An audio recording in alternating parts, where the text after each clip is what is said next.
वहिनी हो वहिनी. भाऊजी काय झालं बोंबलायला? अहो तुमच्या नवऱ्याला काय लाजवीज वाटते का नाही?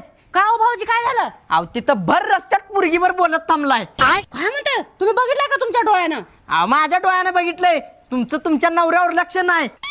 चला तुम्ही, चला त्यांना आज दाखवते. दादाला राऊंडात घ्या. चला चला तुम्ही आज दाखवते त्यांना. ओ तुम्हाला लाज बीज वाटते काय? इथं बायको असताना पोरगी संग बोलत थांबलाय. कोण आहे? कोण आहे म्हणजे? पार्सलवाली आहे. माझं नाव तुझं पार्सल आहे. अरे आता काय बघायलेस? दे 1,500 रुपये. लाज वाटतं का तुला? आणि माझ्यावर संशय घेतेस? आता माझं का तोंड बघत बसलेस? जा इथून. अरे बापरे. तू का बघत बसलायस? जा जा इथून. आग लाव्या चालले गे इथून. जानू रोज येताना असाच बॉक्स घेऊन यायचा बरं का बेटाला. बायकोलाही संशय घेते आहे. जा तू जा.